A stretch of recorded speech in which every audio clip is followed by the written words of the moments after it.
Welcome to Down South Football Podcast, man. We're back on another Thursday, man. A little bit different this time. We come to y'all recorded. However, man, we want to do a little bit different of a prediction show this time. You know, I had to kind of do a different prediction show this time for about 20 minutes, man, coming out like a DSF short. So, hey, we're here for the prediction show with a little bit of talking about week one. But in the building tonight, we got me, your boy Renard Williams. Of course, we got Chauncey Tuck and Mr. I Am DJ Double Dose. He is like over there dying to say something because there was some game that happened in Louisiana. So, hey man, before we start the show, let's go ahead and get out week the way. one, I took some from week one. It was 24-23. It don't matter if you win by 1 point or 100 points. We all know what happened down in the bayou. You know what I'm saying? We heard a lot of talk. We heard a whole lot of talk before that game. But we know what happened. I was in and Arian, when you watch this, you already know. You was like, I'm janky. You're like, Ben, you janky. Every time you go to a big game, y'all take an L. But God damn it, we know what happened. We got that out the way. Okay, we got that out the way. Tuck, what's going on with you, man? How you doing today, dog? My wife does not, agree with your analysis being. So I'm just gonna let you. Shout out to Tracy, man. I'm sorry, Tracy. This is not nothing against you, Tracy. I'm sorry. That's that part. So yeah, way to go. But anyway, it's going good, man. Hopefully everybody's staying safe out there because we got bad weather and all that kind of stuff. And that's one of the reasons why Dave's not here. He's helping them about high school out because all the games got pushed to tonight. So everybody stay safe. I hope everybody down there at the in the bottom of the Panhandle and the Atlantic Ocean and the Gulf, be safe down there. Hey man, we also want to, just continue to shout out to everyone, man, just to be safe in general. But I hope, that everybody had a great week one. I will give my 1 minute impression of week one is that, man, college football is back. And when I mean it's back, like the surprises, the pageantry, everything that you're looking for. There's a lot of storylines we can go to, but man, it's just good to be back. But like you said, we're doing this a little bit of a short example, of what we got to get. We got to get you out of predictions, man. And we're gonna talk more about what happened with week one probably later on this weekend, also when we're talking about week two with all this good stuff going on, man. But look, let's go ahead and talk about a few games in this short prediction show edition. So let's do that, man. We'll get coming at y'all for a few minutes. So let's start with tomorrow, which is going to be Friday. Let's do that. Let's hit that. So we got Friday. We got Louisville versus UCF, 6:30 p.m. ESPN2. Louisville got embarrassed last week. My boy Malik. I don't know what happened. UCF took care of South Carolina State. So to me, it's still up in the air with everything how this game gonna go. Excuse me. So Tuck, what is your mindset on this game right here? Going from the weekend, from last weekend, I had a terrible weekend. It started off being pretty good because Florida was winning. Utah was winning. Notre Dame was winning going into the fourth quarter. And then LSU was going to come back and win. But hey, that's why they play the game. But hey, I'm going to start this week off. I'm sober. I'm going to go ahead and try to turn up on these boys. So this week I am picking the University of Central Florida Knights out of Orlando to beat Louisville. Okay, Ben, what you got, my man? In this game right now, I think that Louisville. I don't want to say they're reeling because it was one game, but it was a conference game, and right now the ACC is still in divisions, and it was Syracuse. But as we've said pre-show, Syracuse does have a different offensive coordinator. Dino was not calling the plays. He's pretty much letting him do his thing. But I'm just going to say this. UCF, that was a battle that they had last year. And even though, we look at the game right now, UCF was a 5.5 point favorite. I'm still going to lean towards UCF because I feel like Louisville lost a lot of their weapons. And even though they got a great class that's possibly coming in, they lost 3 of their top wide receivers coming into the season. And like we said, we had 2 went to the pros, and then we had 1 went to Bama. That's a lot to overcome. So it's like it's really not about Malik. It's more so about what's surrounding him. So in this game, give me UCF. I think Gus he's gonna dial it up, and even if they win close, give me UCF. Malik is a special person on this show, man. And like being said, they lost a lot. I don't know what UCF showed me by beating South Carolina State. Shout out to South Carolina State. Shout out to the MEAC. Coach Pugh down there doing this thing as usual, been doing it down there for years. But it's just something on high to me to say, Renard, give him one more drive, man. So Malik, I'm rolling with you, brother. One more time. Give me them Louisville Cardinals. I might regret it, but give me them Louisville Cardinals, man. I just think that, that hopefully they come back and show a better showing this time. We don't know exactly what UCF got for real, but hey, I'm gonna roll with Louisville this time, man. You gotta do something. You know what I'm saying? So that's because that's a tough hole to fall down. 0-2, one loss in the conference. This one non-con. And then what's coming next week on a Friday night. That's a tough hole to fall into going to 0-2. Ridiculous. Speaking of the Florida and Utah game, Utah, I've been riding with y'all for the last few years. You and Tuck got in a whole argument about Utah. And it wasn't even an argument about Utah. It's just like every time I get y'all there, whether it's the Rose Bowl or y'all win the Pac-12. But Cam, I know Cam Rising is not the only reason why they lost that game. But that play at the end, though, man, that one was tough to swallow. But I know people fell down, I know things happen. But hey, that's just tough road to follow, man. But shout out to Florida. Shout out to them Gators, man. Because they were really, really doubted going into this game.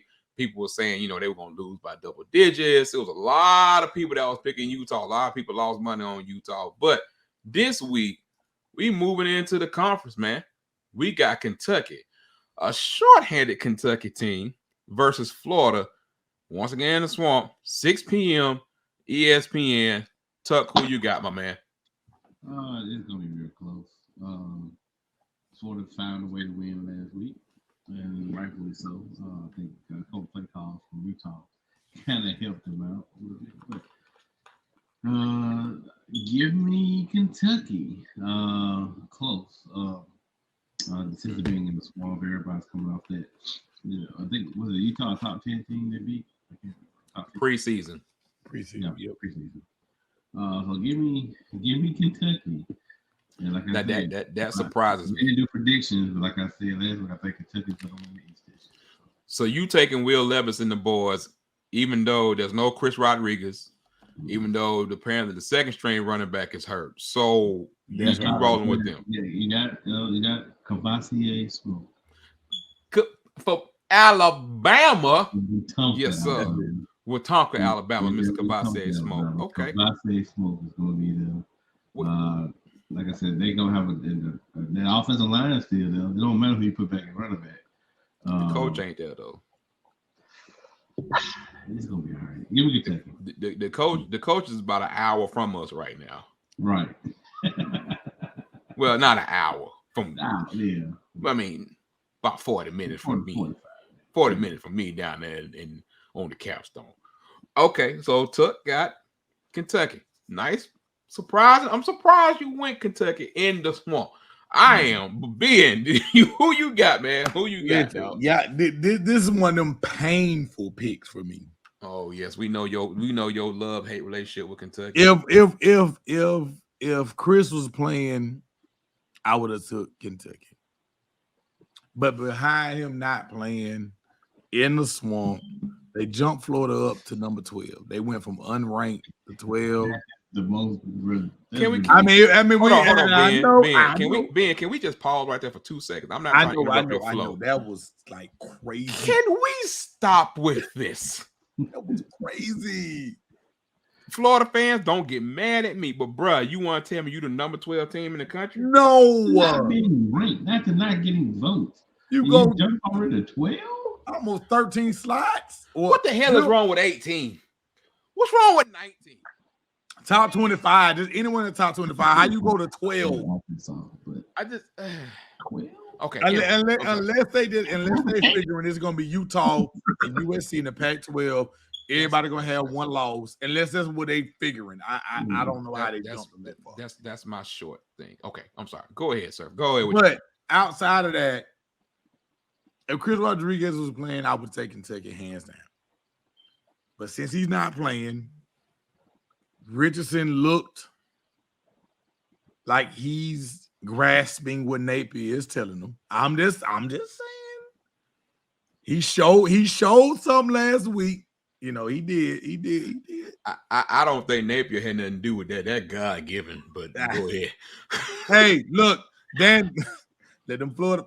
Don't let them Florida fans talk to you about Dan Mullen. But anyway, so give me Florida close. It's gonna be the same way it was last week. I agree. Close. Give me Florida close. And you know, the more and more I think about it, and more I've looked at this game and analyzed it, you know, I'm looking at the lines of scrimmage, of course.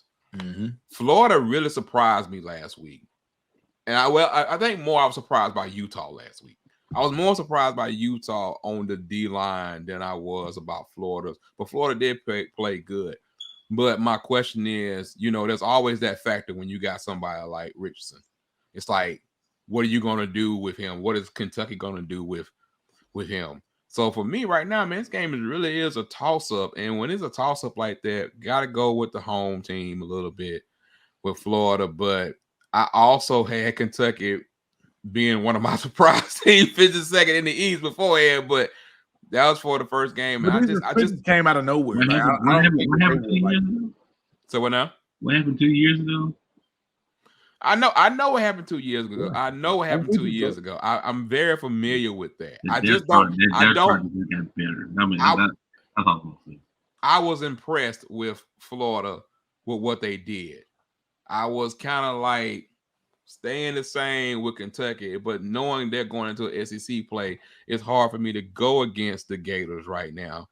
But since I did pick Kentucky to be second in the East, well, not second, but higher up. So I guess I'm obligated to go with Kentucky, even though I might feel like Florida going to pull it out. Yeah, so, okay. I reserve the right to change my pick by the end of this show. Okay. If Dave was here. God damn, Renard, why are you the only person that get to reserve the right to change your pick? I'm changing. If I change my pick, I change my pick right. In my mind. But if I change my pick, it's gonna be before the end of this show. So moving on to another one, so we know we can get out of here quick on y'all, man. Like, look, we got Iowa State versus Iowa. Iowa's a 3.5 point favorite. 3 p.m. Big Ten Network. I will go first. Okay, it's the home game for Iowa, right? Yeah. Here's my thing. Iowa State, y'all just don't come through against Iowa. I don't know what it is, Matt Campbell. Like I don't know. And they bring in the quarterback. I just don't know. So I'm not even gonna go into deep analysis on this game. I don't trust you. Give me them Hawkeyes, and that's who I'm rolling with. I'm sorry, Matt Campbell. I like you as a coach, but I'm giving me the Hawkeyes. I had to go first on that one to go and get that out. I don't think they're gonna change my mind.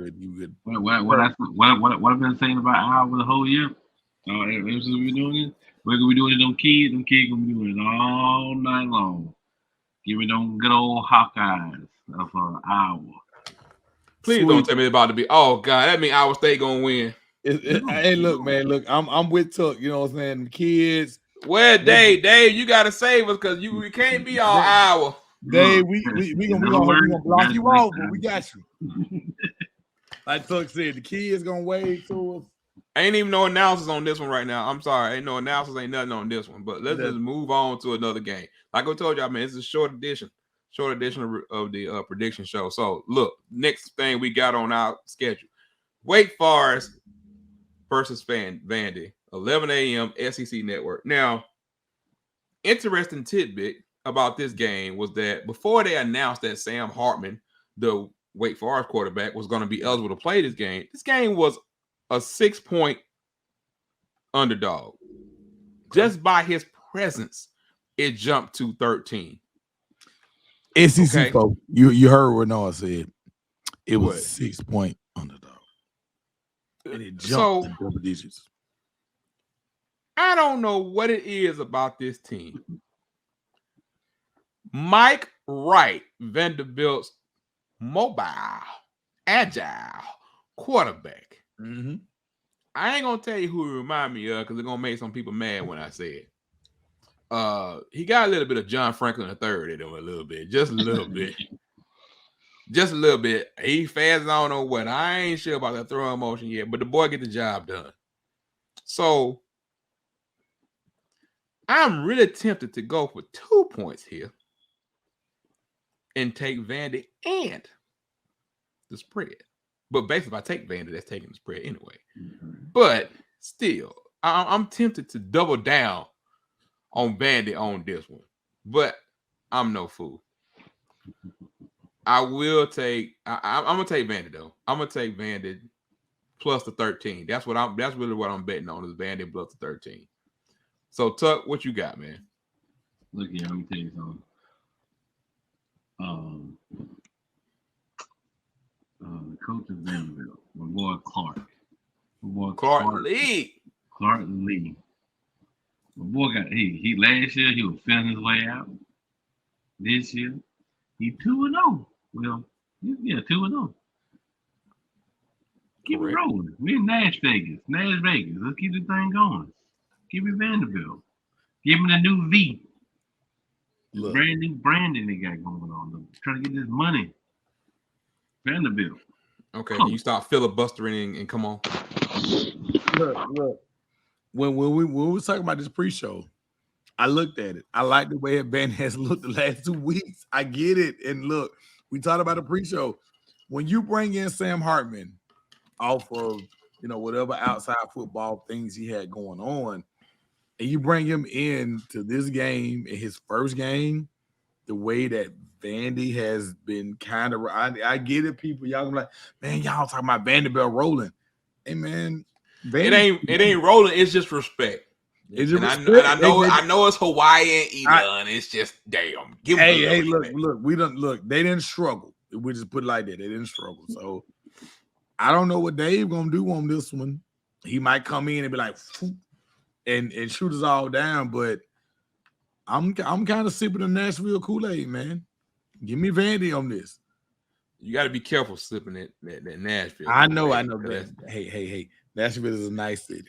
I love Nashville. Love Nashville. I'm just saying that you got to be careful sipping that Nashville Kool-Aid. So now I'm gonna say Vandy. I'm gonna say I ain't gonna take Vandy with the points, but I'm just gonna take Vandy. Straight up. I'm trying to make sure that I'm really, really rolling with Vandy. Tuck, who you took? Vandy. Yeah. I mean, no, like I know we be on our analysis, but when you look at Vandy right now, at them being 2-0 and with the opponents they face, and you taking weight coming in here with Sam first, even if he play, because they're gonna play him. They ain't make that announcement like he wasn't gonna play. He's gonna play today. I'm just saying, man, this might get interesting. Vandy at home. I'm just saying it might get interesting, man. You're not making it any better, Ben. I just want you to know that at all. You're not doing me any favors right now. I like Vandy in this. I like Vandy to cover. I don't know if I like them to win. So I don't know how that's gonna work. Okay. Anyway, so we're gonna hit y'all just one more game, and of course we'll be back this weekend, man. A little bit more popping, but hey, we gotta let it go because everybody gonna be talking about it. All right. Alabama versus Texas, 11 a.m. Fox. I'll start off a little bit, not really giving the prediction, but things for Texas have to go right. Okay, they're gonna need some turnovers. They're gonna need some help, but everybody gonna make a big deal out of it because the name is Texas. Do I believe Sark will have something in his bag? Yeah, I think he'll have something in his bag because I do think that receiver against cornerback, that Texas, that's probably the one position that they got a little bit of advantage at. Little bit of advantage. But overall, man, I just don't see where I'm trying to look at it and see when I hear Texas people saying like we're trying to see where we can find a way to win this game. Let me ask you before you keep going. Yeah. I know we're gonna stay right here for just a second. What are your thoughts about Quinn Ewers? because a lot of people thought that they may have went with Card and then brought Quinn in this game. Like maybe in the second half, if things weren't going right, they would have brought him in. But they pretty much committed to Quinn. I think Quinn was the right overall choice. Okay. I mean, right, you know what I'm saying? I mean, I think he had the talent, and I think, him getting his feet wet last week, I'm not saying he did anything that just blew me away, but at the same time, who knows what the game plan was for a game like that and heading into this game. Right. I think Quinn is going to be good. I think he can be really good if he wants to be. But the question is going to be, are they going to Spencer Rattler this dude? Like, I mean, and what I mean by that is like, the hype was there and we know the talent was there, but is it some other intangibles that's not there? But Quinn seems to be like he could be, but I don't know if he's ready for 31-15. Yeah, I mean, I'm just keeping it a buck. I don't know if he's ready for like 31-15. I'm with you. That's gonna be rough. I mean, 31-15. Will Anderson and Dallas Turner, if y'all don't know, I mean, I'm just saying like that's not fair. It's not. It's really, really not fair when you're talking about this game right now. And the fact that, with Gibbs in the backfield, and I know they're a little young at receiver, but man, like it just don't feel like, oh yeah, this is gonna be that game. You mentioning Gibbs. I mean, I know it sounds like a quote unquote Captain Obvious pick. Georgia Tech would have looked a lot better with Gibbs Monday night. Well, let me ask this question though, and this to me, this is the biggest thing when you're talking about it. Like, we know Gibbs' talent and what he did at Georgia Tech last year. Is it one of those scenarios to where like he fits better in this system because of the fact we don't know this yet? We don't know this yet, people. But it's like the Jameson Williams effect. Like right place, right time. Like, I think that's what a lot of people don't really get. Like, you put Robinson in Alabama backfield? Lord. But I'm gonna say this: the way that Georgia Tech looked, the way that Georgia Tech looked in that first half, if they would have had a playmaker like Gibbs in that first half, I'm not saying they would have won the game. All right, but they looked decent in that first half. They might have, but I think Clemson game plan would have changed then. Right, that's what I'm saying. Okay. That's a fair point. That's the offensive line got murdered in like the second half, and you could tell the fatigue started setting in. Especially shout out to number 72, did not do a damn thing for Georgia Tech when they were trying to block. You're wrong for that because you know who that is. We don't call the kids. You know who that is, don't you? Yeah. Okay, I just want to make sure you knew who that was. I was just letting you know. I'm just pointing out fact. Hewitt Trustful. I'm just pointing it out. Okay. Okay. Anywho, grown man. So, it wasn't trash. It was just the lack of effort. That's all I had. But anyway, but yeah, I don't think it would have made a big difference. The weather is starting to get a little bit bad down here, so I had to switch to my phone. But yeah, Alabama big. Yeah, I mean, I don't think any one of us. Yeah, I think we good. I think we were just more like just breaking the game down these last like couple of seconds, trying to figure everything out, kind of thing. Like I think that's more where we were just talking about it all. Like, everybody wants to see Bijan Robinson, Xavier Worthy, a couple other the young Texas guys that they got, on offense and stuff like that. So I put like this. You never know what can happen when you have to go to an environment like Texas. Yes. You never know, but at the same time, like, you already done pissed the Alabama team off. You ain't, because the band feel like they were disrespected. That's another thing that's been blown too far out of perspective. Put them in the top shelf. That's what they put everybody. They put everybody there. No, Chuck. Bama fans feel like it was only because of them. No. Let me bring some silverness to this. See, I've already had this conversation with a couple other people, and I try to let them know. They were like, "Well, we don't treat them like that in the SEC." That's because it's a rule in the SEC. It's a rule in the SEC. They can't just stick people up in the upper rafters like that for the band. So it is a SEC rule. And it's like it's up to the schools to make sure, because I like when Alabama and Auburn play, they actually allow for more tickets for that area. So it's like Texas went through this a few years ago because they wanted their fans and their students to be closer to the field, and they allocated that.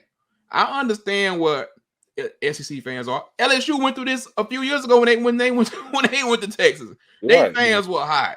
You know, it's like I get it, but it's like, what would if you ain't had to, if LSU doesn't have to like follow a rule, what do you think the damn bands would be like? because I look, either what happened the past weekend or Florida State band was playing Nick.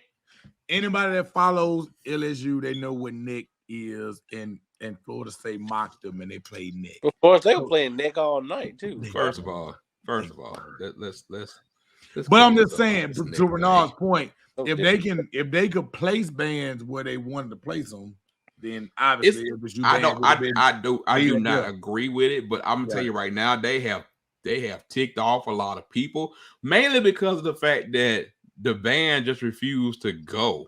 And it's like, you know, so there is no like this great venue and there's no band. You know what I'm saying? They really ticked some people off, and I'm like, they like, we don't do people like that in the SEC, and it just really just makes the game heighten even more. Because guess what? Next year, Texas, y'all got to come to Bama. Well, so it's like, and they ain't gonna treat you like that. But Texas will be a SEC member then. I think it's the most ironic thing in the world that they're actually playing this year. I really do. I'm like, it's just God just sitting back laughing or like, check my plan. Like that's what I feel like it is right now. So. Hey, anyway, off of all that, I hope to see a competitive game on Saturday. Like that's, I mean, a little bit of a competitive game on Saturday. So, yeah. But you know, I mean, I think we all picking Texas. Excuse me, Alabama. Yeah. We can hope and we can pray, but we all know sometimes God. I'm with both of y'all points. I mean, I hope we get a competitive game. I would like for Quinn at least for a while. I would like for Quinn to come out there and at least keep it 14-10, maybe 17-12 or something like that by the half, but we all know what the outcome is going to be. So it ain't a point of giving no deep analysis. No. You know, give me Bama. I don't think Bama's going to win by 20, but I don't think they're going to win by 20, but I do think Bama will take care of business. I can't see them winning by 20 just because of the fact of being wearing them down in the second half. And I think, you know, that kind of thing. But, you know, I guess it depends on the floor game and where we are and what we're looking at. But anyway, yeah. You got Bama. Tuck, you got Bama? Yeah. Okay, yeah. Okay. I'm just putting it on there. And Renard, before we go, I want to make sure you going Kentucky. I was hoping you were gonna forget about that. I want to go forget. I want to make I want to make sure I don't get nothing wrong. I want to make sure we good. I don't know what it is about the Kentucky-Florida game. I went through this last year with Kentucky-Florida game. No, last year I was all Kentucky. I was all Kentucky last year. Shout out before we go, shout out to the media, the Alabama media, for letting Nick Saban know to tell his players not to do this. Do not do the horns down. And Nick Saban basically like, I don't give a damn. I don't care. I can give you 15, 30 yards, horns up, horns down. I don't care. Bama about 50. Damn. Give me Ben, just go ahead and give me Kentucky, man. Damn it. I got you on Kentucky. Y'all know from this season what we doing, we scratching out and we taking a screenshot the night of. We make sure we good the night of. You know whatever, man. I'm just gonna count that as a loss. I already count that as a loss. I'm telling you. So when they lose on Saturday, it's gonna be whatever. But fellas, we're gonna try to be back with y'all, man. Hopefully, we might be able to get a little DSF after dark because we didn't really get a chance to dive into week one. But hey, life happens, things happen. We appreciate every single last one of y'all, man, with everything. The prediction show is short. There's other stuff that's still coming, other interviews, other people, other things. But if nothing else, man, we're gonna get out of here from Down South Football Podcast. Fellas, y'all got anything before we get up out of here? I'm good. We'll make sure we add Dave picks once we get them for the end of the night. Yeah, we'll do that, man, and we'll post them. So follow us on all social media, man. Like and subscribe, hit the notification bell here, and you never know when we're gonna pop up. Make sure to check us out. We might be back on here Saturday or tomorrow. You never know. Holler back at us, man, when you get a chance, man. Down South Football Podcast, man, and we out. Peace.